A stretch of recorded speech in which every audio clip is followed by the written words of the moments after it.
Yo, salut tout le monde, c'est Manga Kuni. On se retrouve en compagnie de Jérémy et de Kylian, c'est-à-dire moi-même, pour vous faire une petite vidéo sur l'épisode 7 de Boku no Hero Academia. Un épisode qui s'avère faire avancer l'histoire, et c'est pas ce qui arrive dans tous les animés, hein, on le précise. Alors pour commencer cette vidéo, on fait une petite dédicace à notre ami Dimitri, qui nous a gentiment passé, enfin plutôt prêté son compte ADN, ce qui nous a permis de voir l'épisode directement et de pouvoir faire cette vidéo assez vite. D'ailleurs on va essayer peut-être de la sortir dès aujourd'hui. Voilà. Cool, Je te laisse commencer la contextualisation qu'on fait comme d'habitude. Ensuite, on va vous parler de l'épisode, mais plus court que d'habitude, pour éviter de vous perdre.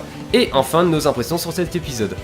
Donc, dans l'épisode précédent, on voit qu'il va y avoir un tournoi, style Budokai Tenkaichi, pour ceux qui connaissent. Hein. Pour ceux qui connaissent, en fait, les règles, c'est que si tu tombes du ring, bah t'as perdu. On voit Izuku qui a réussi à gagner la dernière épreuve et s'apprête à affronter Hitoshi Shincho. On voit un discours d'Hitoshi pour mettre le moral à zéro d'Izuku, mais bon, on connaît Izuku, ça va fonctionner un bout, hein.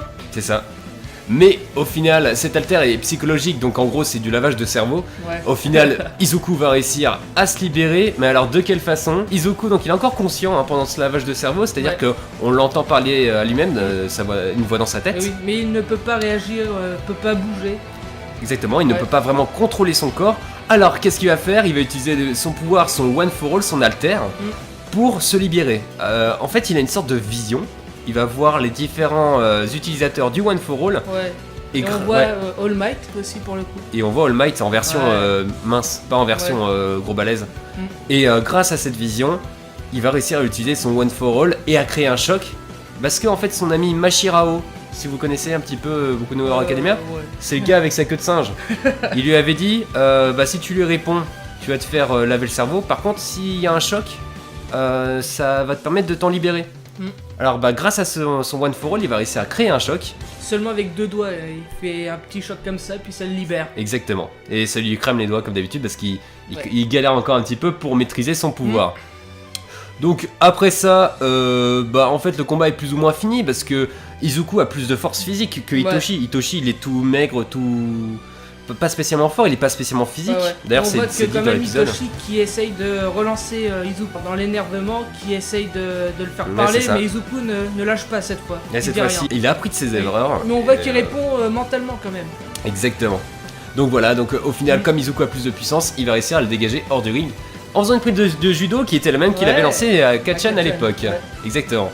Donc on voit un petit flashback avec Hitoshi quand il était encore à l'école, il parle avec ses potes et en fait tout simplement ce qu'il va dire c'est que son rêve à lui c'était d'être un héros, mais son alter c'est un alter de vilain, c'est-à-dire que c'est un alter que tu utilises quand t'es un gros bâtard, clairement. Mais il a encore la volonté d'être un héros. Et c'est ça qui est intéressant, franchement. Il va tout simplement lui dire qu'il veut être un meilleur héros que lui. Ah oui, oh là là. Ça, c'est le moment un petit peu rival. Qui veut être numéro 1 aussi. Exactement. On remarque aussi qu'Izuku a ses premiers fans. Ça c'est super important. Commence à envisager de le prendre. Et pareil pour Hitoshi pour le coup.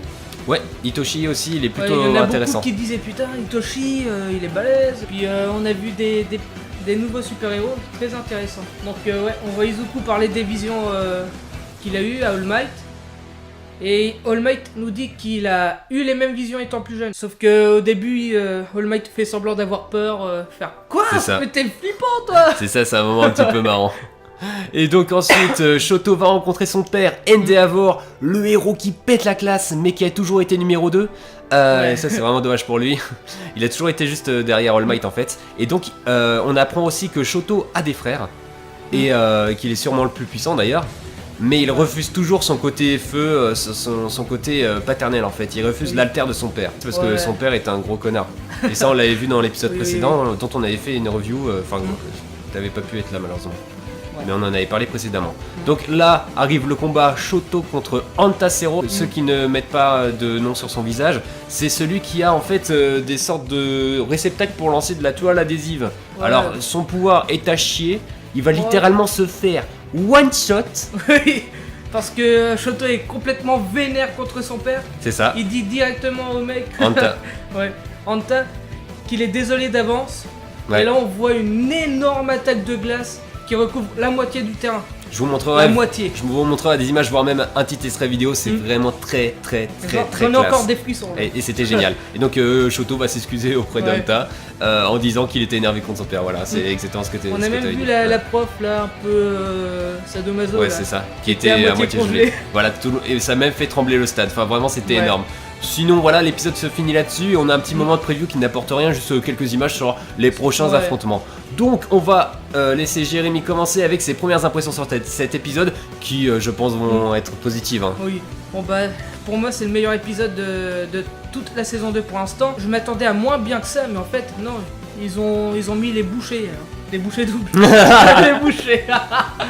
Ouais, ils ont mis les bouchées à la reine. Ouais. Et donc, ouais, t'as Ouais, fini on sinon en apprend Non. plus sur certains personnages. Déjà Shoto, on en apprend encore un peu plus. Sur Hitoshi, puis l'autre Anto, non, on apprend que dalle. Anta. Ouais, Anta. On apprend que dalle. Et puis Izuku, on voit comment se passe le flambeau du One for All. C'est vrai que c'est intéressant. Ouais. Donc franchement, la victoire d'Izuku était vraiment classe. Elle était bien amenée. Ça amène aussi, ça fait avancer le fil rouge du One for All en fait, parce que ça fait avancer l'intrigue du fait qu'il voit les anciens possesseurs du One for All. Dont C'était All une, Might. ouais, dont All Might. Et All Might l'avait déjà eu, donc ça montre qu'il est en train de vraiment de s'imprégner de son alter. Et ça, c'est vraiment cool. Ouais. Ça fait que le combat ne sert pas à rien. C'est pas juste un combat méchant contre, enfin méchant. C'est pas juste un combat. Ça apporte quand même quelque chose à l'animé. Et ensuite, bah bien sûr, le combat Shoto Anta, il est une classe incroyable. L'attaque est vraiment superbe. C'est simple, mais c'est tellement kiffant. Ça montre aussi que Shoto est vraiment pas surestimé. Hein. Quand on avait dit que c'était quasiment l'un des plus puissants, c'est vraiment l'un des plus puissants. C'est la classe incarnée. Mais large. Enfin voilà, je pense qu'on peut se laisser là-dessus sur cet épisode. Si vous l'avez pas encore vu, on vous le conseille.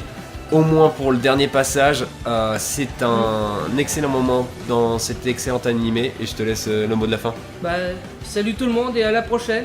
C'était Kylian et Jérémy. Salut tout le monde.